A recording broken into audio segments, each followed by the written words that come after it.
குருடனும் செவிடனும். நெடுங்காலத்து முன்னாலே ஒரு குருடனும் செவிடனும் நண்பர்களாக இருந்தார்கள். குருடனின் கண்களாக செவிடனும் செவிடனின் காதுகளாக குருடனும் ஒற்றுமையாக வாழ்ந்து வந்தார்கள். இங்கு போனாலும் இருவரும் சேர்ந்தேதான் போவார்கள். ஏதாவது கேளிக்கைகளுக்கு போனால் செவிடன் சொல்லுவான், ஆகா அந்த நாட்டியக்காரி என்னமாக ஆடுகிறாள், ஆனால் இசைதான் சரியில்லை என்று. குருடனோ பாட்டுதான் ரொம்ப இனிமையாக இருந்தது, நாட்டியம் காணச் சகிக்கவில்லை என்பான். ஒரு சமயம் இவ்விருவரும் காட்டின் வழியே போய்க் கொண்டிருந்தார்கள். அப்போது வழியில் ஒரு கழுதை எதிர்ப்பட்டது. அது ஒரு துணி வெளுப்பவரின் கழுதை. அது தன் முதுகில் துணிகளை வெள்ளாவி வைத்து வெளுப்பதற்கு பயன்படும் பெரிய சட்டியை சுமந்து கொண்டிருக்கிறது. தன் முதலாளியின் கெடுபிடி தாங்காததினால் அது அவனிடமிருந்து தப்பி வந்ததோ அல்லது வழி தவறி வந்து விட்டதோ தெரியவில்லை. செவிடன் தன் நண்பன் குருடனிடம், அண்ணே இதோ துணி வெளுப்பவர் வீட்டுக் கழுதை காட்டுக்கு வந்திருக்கிறது. அதன் முதுகில் பெரிய சட்டி இருக்கிறது. கழுதையும் சட்டியையும் உரிமை கொண்டாடி யாரும் வர மாட்டார்கள் என்று நினைக்கிறேன். கழுதையை நாம் ஓட்டிச் சென்றால் என்ன, வழியில் ஏதாவது பயன்படும் என்றான். குருடனும் தன் தோழனின் யோசனைக்கு இணங்கினான். இருவரும் கழுதையை ஓட்டிக் கொண்டு நடந்தார்கள். சிறிது தொலைவு போனதும் வழியில் ஒரு பெரிய கட்டெரும்பு புற்று குன்று போல குறுக்கிட்டது. அதில் பல பளவென்று கருப்பு வைரமாக மின்னும் கட்டெரும்புகள் ரொம்பச் சுறுசுறுப்பாக இயங்கிக் கொண்டிருந்தன. அண்ணே இதோ இன்னோர் அதிசயம் என்று குருடனிடம் கூறினான் செவிடன். பெரிய கட்டெரும்புகளை நான் கண்டதே இல்லை. இந்த எறும்புகளில் சிலவற்றை நாம் எடுத்துப் போகலாம். நம் நண்பர்களிடம் காட்டினால் வியப்படைவார்கள் என்றான். குருடன் மறுக்கவா போகிறான். செவிடனிடம் ஒரு வெள்ளிப் பொடி டப்பி இருந்தது. அதில் பொடி இல்லை, காலியாகவே இருந்தது. அதில் 7-8 கட்டெரும்புகளை பிடித்து போட்டுக் கொண்டார்கள். பயணத்தை தொடர்ந்தார்கள். திடீரென்று காடே நடுங்கும்படியாக இடியோசை அதிர்ந்தது. இருள் கவிந்தது. வானமே பொத்துக் கொண்டது போல் மழை கொட்டலாயிற்று. காற்று ஊ ஊ என்று மழை பெய்யவிடாமல் சீறிற்று. இடையிடையே மின்னல் கண்களை பறித்தது. வழியே தெரியாதபடி காற்றுக்கும் மழைக்கும் அப்படியொரு போராட்டம் நடந்தது. ஐயோ அப்பா, என்ன மின்னல், என்ன மழை, உலகத்துக்கு முடிவு ஏற்படப் போகிறதோ. எங்கேயாவது ஒதுங்கினால்தான் நாம் பிழைப்போம் என்றான் செவிடன். மின்னல் அப்படியொன்றும் கொடுமையாக இருக்காது. இந்த இடி அப்பாடா, காடே கிடுகிடுக்கிறதே. என் காது செவிடாகிவிடும் போலிருக்கிறது. எங்கேயாவது ஒதுங்கினால்தான் உயிர் பிழைக்கலாம் என்றான் குருடன். நல்ல வேளையாக சிறிது தொலைவிலேயே மலைக்குகை ஒன்று செவிடனின் பார்வையில் பட்டது. குருடன் கையை பிடித்து இழுத்துக்கொண்டு வேகமாக அந்த குகைக்கு போனான் செவிடன். முதுகில் சட்டியைச் சுமந்தபடி அவர்களை கழுதையும் பின்தொடர்ந்தது. குகையினுள் போனவர்கள் மழைச்சாரல், மின்னல், ஓலி இவற்றிலிருந்து தப்ப அதன் கதவாக இருந்த கல்லை புரட்டி மூடி கொண்டார்கள். அவர்கள் குகை என்று எண்ணிப்போனது உண்மையில் வெறும் குகை அல்ல. அது ஓர் ராட்சதனின் இருப்பிடம். அவன் உணவு தேடி வெளியே போயிருந்தான்.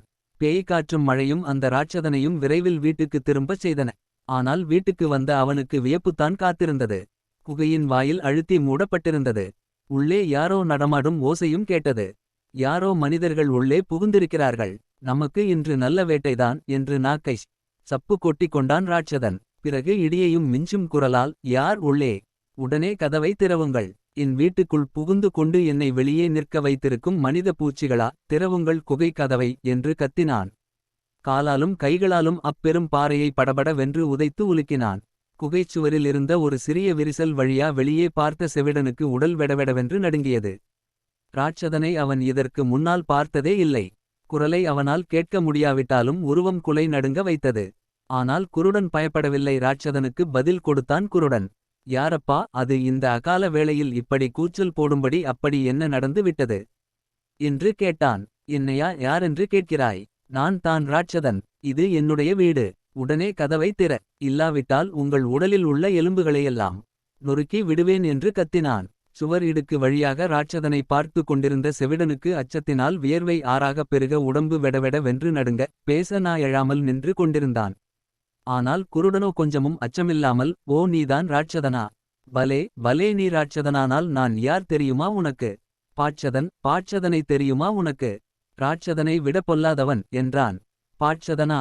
வியப்பினால் ராட்சதன் பாட்சதன் என்று இதுவரையில் நான் கேள்விப்பட்டதே இல்லையே என்றான். நீ கேள்விப்படாவிட்டால் என்ன?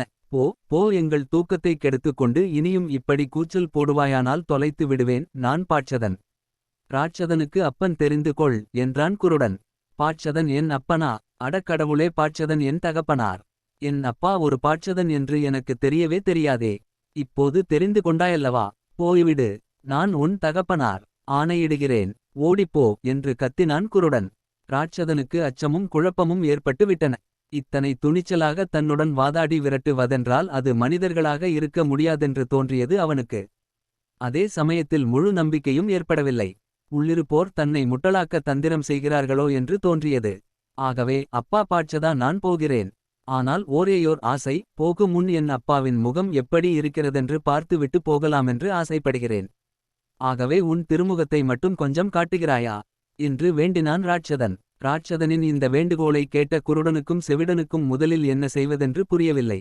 ஆனால் உடனே சட்டென்று ஒரு முடிவுக்கு வந்தார்கள். மூடியிருந்த குகைக்கல்லை கொஞ்சம் நகர்த்தி திறந்தார்கள். அதில் தங்களோடு அழைத்து வந்திருந்த கழுதையின் முகத்தை மட்டும் வெளியில் நீட்டச் செய்து, சரி சரி, இதோ என் முகத்தை பார்த்து விட்டு போய்ச் சேர், தொல்லை செய்யாதே என்றான் குருடன். ஓ பாட்சதா, என் தந்தையே, உன் திருமுகத்தை கண்டேன். உண்மையிலேயே நீ என்னை விட பயங்கரமானவன் தான். சிலர் பயங்கரமான முகமும் சின்ன உடலுமாக இருப்பார்கள். ஆகவே இத்தனை கோரமான உனக்கு எத்தகைய உடல் என்பதையும் காணவும் ஆசைப்படுகிறேன். உன் திருமுகத்தை காட்டியது போல் உன் உடலையும் காண்பி. பார்த்துவிட்டு நான் ஓடியே போய் விடுகிறேன் என்றான் ராட்சதன். குருடனும் செவிடனும் உடனே வண்ணானின் பெரிய சட்டியை கழுதையின் முதுகிலிருந்து இறக்கினார்கள். வெள்ளாவிக்காக அடுப்பில் வைத்து அதில் கரி ஏறி கருப்பில் இருந்தது. கதவை இன்னும் கொஞ்சம் திறந்து, இந்தா இதுதான் என் உடல் பார்த்துக்கொள் என்று கூறி அந்த பெரிய சட்டியை உருட்டி விட்டார்கள். மழை இருட்டும் வெளிச்சம் குறைவு. சட்டி தடதடவென்று ஒலித்தபடி உருண்டு வந்ததைக் கண்ட உடன் உண்மையிலேயே ராட்சதன் இப்போது பயந்து போனான். எத்தனை பெரிய உடல், எவ்வளவு விகாரமாக முகம்! என்னை ஒரே அடியில் அடித்துச் சாப்பிட்டு விடக்கூடியவன்தான் இந்த பாட்சதன் என்று முடிவுக்கு வந்தாலும் கூடவே ஐயமும் எழுந்தது. ஏ பாட்சதா, உனக்குத்தான் எத்தனை பெரிய கோரமான உடல், இந்த மாதிரிதான் உன்னுடைய சிரிப்பும் இருக்க வேண்டும். இங்கே கொஞ்சம் உரக்கச் சிரி, பார்க்கலாம். அதை கேட்டுவிட்டு நான் ஓடியே போய் விடுகிறேன். இங்கு நிற்கவே இல்லை என்றான். ராட்சதர்களின் சிரிப்பு பயங்கரமாக இருக்கும். இப்போது செவிடனுக்கு பயம் தெளிந்திருந்தது. தன் மடியிலிருந்த வெள்ளிப்பொடி டிப்பியை வெளியில் எடுத்தான். அதிலிருந்த கட்டெரும்புகளை கழுதையின் காதுகளில், காதுக்கு நாலைந்தாக விட்டான். அவ்வளவுதான். இத்தனை நேரமாகச் சிறைப்பட்டு கிடந்த ஆத்திரத்தில் எறும்புகள் கழுதையை காதுக்குள் நன்றாக கடிக்கவே அது தன் இனிய குரலெடுத்து கத்தியது. ஈ உரா உரா உரா, அதுவும் கட்டெரும்பு கடியினால் கொடூரமாக கத்தியது. எடுத்தான் ராட்சதன் ஓட்டம். போதும் போதும், உன் சிரிப்பு மிக மோசமான ராட்சதனையே கதி கலங்கச் செய்து விடும். அப்பா பாட்சதா, வாயை மூடிக்கொள், நான் போகிறேன் என்று காதை மூடிக்கொண்டு ஓட்டம் பிடித்தான் ராட்சதன். ராட்சதனை இப்படி ஓடியதும் செவிடன் கழுதையின் காதினுள்ளிருந்த எறும்புகளை வெளியில் எடுத்து விட கழுதையும் தன் கத்தலை நிறுத்தியது. பிறகு குருடனும் செவிடனும் அமைதியாக அன்றிரவை கழித்தார்கள். காலையில் முதலில் விழித்த செவிடன் பகல் வெளிச்சத்தில் அந்த பாழடைந்த குகைக்குள் கொட்டிக்கிடக்கும் பொன்னையும் பொருளையும் கண்டு திகைத்து திக்குமுக்காடி போனான். உடனே தன் நண்பனான குருடனை தட்டி எழுப்பி, அண்ணே அண்ணே, நமக்கு அதிர்ஷ்டமான அதிர்ஷ்டம்! இங்கு தரையெல்லாம் நவரத்தினங்களும் பொற்காசுகளும் கும்பலாக குவித்து வைத்திருக்கின்றான் ராட்சதன். அவன் சேமித்து வைத்துள்ள இத்தனை செல்வங்களும் நம்முடையவைதான். அவனைத்தான் நேற்றிரவு பயமுறுத்தி விரட்டியடித்து விட்டோமே என்றான். குருடனும் விழித்து கொண்டு கைகளால் துழாவி மகிழ்ச்சி கொண்டான். பிறகு இருவரும் அத்தனை செல்வங்களையும் 4 பெரிய மூட்டைகளாக கட்டினார்கள். ஒன்றை குருடனும் மற்றதை செவிடனும் தூக்கிக் கொள்ள மீதி 2 மூட்டைகளை கழுதையின் முதுகில் இரு பக்கமும் தொங்கும்படியாக கட்டி ஏற்றினார்கள். பிறகு தங்கள் ஊருக்கு போக கிளம்பினார்கள். முதல் நாள் இரவு இவர்களால் விரட்டப்பட்ட ராட்சதன் வெகு தூரம் ஓடிப்போய் விடவில்லை. வெளிச்சத்தில் தனது அப்பாவான பாட்சதன் எப்படி இருக்கிறார் என்பதை காண ஓர் இடத்தில் ஒளிந்து காத்திருந்தான். பளபள வென்று விடிந்ததும் தன் குகையின் வாசல் கதவு திறக்கப்படுவதைக் கண்டான் ராட்சதன். முதலில் மூடடைகளோடு வெளியே வந்தது கழுதை, அதன் பின்னே செவிடன் மூட்டையோடு அவன் தோளை பற்றியபடி, குருடன் அவன் தலையிலும் பெரிய மூட்டை. இந்த காட்சியை கண்ட ராட்சதனுக்கு எப்படி இருந்திருக்கும்? தான் ஏமாற்றப்பட்டோம் என்பதை அறிந்ததும் அவன் ஆத்திரம் இன்னும் அதிகமாயிற்று. ஆனாலும் அவன் ஓர் அடியில் தீர்த்திருக்கலாம். அவர்களிடம் ஏதோ ஓர் அச்சம் ஏற்பட்டிருந்தது அவனுக்கு. ஆகவே தன் தோழர்களான இன்னும் 6 ராட்சதர்களை அழைத்து கொண்டு அவர்களை துரத்தி பிடிக்க முற்பட்டான். ஓர் ராட்சதனுக்கே உதறல் கண்ட செவிடனுக்கு 7 ராட்சதர்கள் துரத்தி வருவதைக் கண்டதும் எப்படி இருக்கும்? செவிடனால் பேசவே முடியவில்லை. மிகவும் குழறியபடி, அண்ணே, 7 ராட்சதர்கள் நம்மை துரத்தி வருகிறார்கள். இப்போது என்ன செய்வது? நாம் தொலைந்தோம் என்று கூறி நடுங்கினான். ஆனால் துணிவுடைய குருடன் பயப்படவில்லை. அஞ்சாதே, மூட்டைகளை அருகில் உள்ள ஒரு புதரில் மறைத்து வை. ஒரு பெரிய மரத்துக்கு என்னை அழைத்து கொண்டு போ. முதலில் நான் மரத்தின் மீது ஏறுகிறேன், பின்னால் நீ ஏறிக்கொள். அவர்களிடமிருந்து நாம் எப்படியும் தப்பி விடலாம் என்று கூறினான் குருடன். செவிடன் தன் தோழனின் யோசனைப்படியே செய்தான். ராட்சதர்கள் மரத்தடிக்கு வந்தார்கள். திருடர்கள் இருவரும் மரத்தின் மீது கைக்கு எட்டாத தூரத்தில் போய் உட்கார்ந்திருப்பதைக் கண்டார்கள். உடனே தன் ராட்சத தோழர்களை ஒருவர் மீது ஒருவராக நிற்கச் செய்து அவ்விருவரையும் பிடித்துவிடுவது என்று திட்டமிட்டு அதன்படியே செயல்படலானான். ராட்டர்களின் இந்த செயலை பார்த்து கொண்டிருந்த செவிடனுக்கு மிகவும் பயமாக போய்விட்டது. குருடனின் தோள்களை இறுகப் பற்றிக் கொண்டான். குருடனுக்கு கண் தெரியாததானால் அவன் மரக்கிளையில் சரியாக உட்காரவில்லை. ராட்சதர்கள் எப்படி எங்கு வருகிறார்கள் என்பதும் அவனுக்கு தெரியாது. திடீரென்று செவிடன் பிடித்து அழுத்தவே நிலைதடுமாறிய குருடன் பிடி தளர்ந்து தான் உட்கார்ந்திருந்த கிளையிலிருந்து உருண்டு மேலே வந்து கொண்டிருந்த 7வது ராட்சதன் மீது பொத்தென்று விழுந்தான். குருடனுக்கு தான் எங்கே விழுந்தோம் என்பது தெரியாது. ஏதோ இன்னொரு மரக்கிளையில் தவறி விழுந்ததாக எண்ணி அதைப் பற்றிக் கொள்ள இரு கைகளையும் விரித்து அதற்குள் அகப்பட்டதை கெட்டியாக பற்றிக் கொண்டான். அவன் கைக்குள் அகப்பட்டது 7வது ராட்சதனின் இரு காதுகளும் தான். பதற்றத்திலும் பயத்திலும் குருடன் தன் கைக்குள் சிக்கிய காதுகளை கெட்டியாக பிடித்து கொண்டதனால் சமப்பாடு தவறிய அந்த ராட்சதன் அப்படியே சரிய எல்லா ராட்சதர்களும் ஒருவர் மீது ஒருவராக மரத்தடியில் மூட்டைகளாக விழுந்தார்கள். எல்லோருக்கும் மூச்சு முட்டிற்று. பத்திரமாக இதையெல்லாம் மரத்தின் மீதிருந்த பார்த்து கொண்டிருந்த செவிடன், அண்ணே சரியான வேலை செஞ்சீங்க. கவலைப்படாதீர்கள். கைப்பிடியையும் விடாதீங்க. உங்களுக்கு ஆபத்து ஒண்ணுமில்லே என்று தைரியம் கூறிக்கொண்டிருந்தான். ஆனால் கீழே இறங்கி வரவில்லை. குருடன் தன் பிடிக்குள் சிக்கியது ஏதோ பனை ஓலை என்று நினைப்பில் அதை முறுக்கித் திருகி கெட்டியாக்கிக் கொண்டான் தன் பிடியை. கீழே உருண்டு விழுந்த ராட்சதர்களில் குருடன் கையில் காதுகளைச் சிக்க விட்ட ராட்சதனைத் தவிர மற்ற 6 பேரும் தட்டுத்தடுமாறி எழுந்திருந்து விடுவித்துக் கொண்டு தங்கள் நண்பனுக்கு உதவிக்கு வந்ததினால் கிடைத்த பயன் போதுமென்று எடுத்தார்கள் ஓட்டம். 7வது ராட்சதன்தான் காதுகளை குருடன் கைக்குள் கொடுத்திருப்பவன். செல்வங்களுக்கு உரியவன். தன் நண்பர்கள் தன்னை கைவிட்டு ஓடுவதைக் கண்டதும் அவனுக்கு அச்சம் பற்றிக் கொண்டது. உண்மையிலேயே இவ்விருவரும் தங்களை விட வலிமையானவர்களே என்ற முடிவுக்கு வந்தான். தப்பினால் போதுமென்று தன் வலுக்கொண்ட கைகளினால் குருடனைப் பிடித்து தள்ளி காதுகளை விடுவித்துக் கொண்டு ஓட்டம் எடுத்தான். காதின் ஒரு பகுதி குருடன் கைக்குள் அருந்து சிக்கிக் கொண்டது. அந்த எரிச்சல் வேறு அவன் ஓட்டத்துக்கு வேகம் கூட்டியது.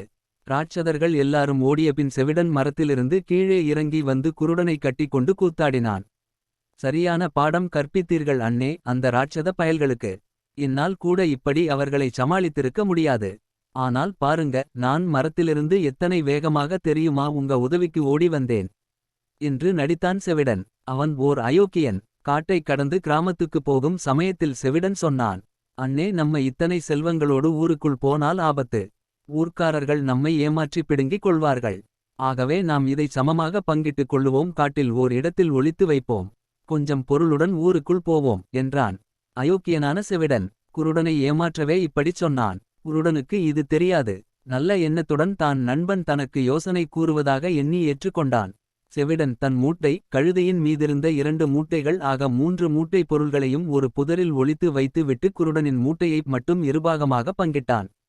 அண்ணே எல்லா பொருள்களையும் சமமாக பங்கு போட்டுட்டேன். இதோ என் பங்குக்கான சொத்து. இதை உன் இஷ்டப்படி செய்து கொள் என்று அவன் கைகளைப் பற்றி அவன் முன்னாலிருந்த குவியலில் வைத்தான். கண் தெரியாவிட்டாலும் 4 மூட்டைகளாக கட்டிய பொருள்களின் அளவு தோராயமாகத் தெரியாதா குருடனுக்கு? தடவி பார்த்தவனுக்கு ஏமாற்றப்பட்டோம் என்பது புரிந்தது. தம்பி, இது நியாயமில்லே. இவ்வளவு தானா நாம் கொண்டு வந்த செல்வம்? என்னை ஏமாற்றப் பார்க்கிறாயா நீ என்றான். ஆனால் செவிடனோ, அண்ணே அப்படி எல்லாம் பழியாகச் சொல்லாதே. சந்தேகமானால் இதோ என் முன்னால் உள்ள குவியலையும் தடவிப்பாரு என்றான். குருடன் செவிடன் முன்னாலிருந்த குவியலையும் தடவி பார்த்தான். அதே அளவுதான் இருந்தது. ஆனாலும் அவனுக்கு நம்பிக்கைப்படவில்லை. தம்பி, நான் குருடன் என்பதற்காக ஏமாற்ற நினைக்கிறாயா? இது அநியாயம். அடுக்காது நீ இரண்டகம் செய்கிறாய் என்றான் குருடன் ஆத்திரத்துடன். சுத்த பேத்தல், கண்டபடி உள்றாதே என்று கத்தினான் செவிடன். பேத்தலோ கத்தலோ, நீ ஒரு வஞ்சகன். ஆதியிலிருந்தே என்னை மோசம் செய்திருக்கிறாய். மோசக்காரா? மோசக்காரனுமல்ல, வேசக்காரனும் அல்ல. இப்படியே வார்த்தைகள் தடித்தன. முடிவில் குருடன் பளீரென்று ஓர் அறை கொடுத்தான் செவிடனின் கன்னத்தில். செவிடனின் காதுகள் நொய் என்று ரீங்காரமிட்டன. செவிடனும் சுளீரென்று ஓர் அடி கொடுத்தான் குருடனின் முகத்தில். என்ன வியப்பு! செவிடனின் அடியில் குருடனின் கண்பார்வை பளீரென்று தெரியலாயிற்று. குருடனின் அடியில் செவிடனின் காதுகள் கணீரென்று கேட்கலாயின. குருடனால் பார்க்க முடிந்தது, செவிடனால் கேட்க முடிந்தது. இருவரும் புதையல் கிடைத்ததை விட மகிழ்ச்சியான மகிழ்ச்சி. செவிடன் தன் தவற்றை ஒப்புக்கொண்டு மன்னிப்பு கேட்டான். புதையலை இருவரும் சமமாக பங்கிட்டுக் கொண்டார்கள். எப்போதும் போல் இருவரும் நல்ல நண்பர்களாக நெடுங்காலம் வாழ்ந்திருந்தார்கள்.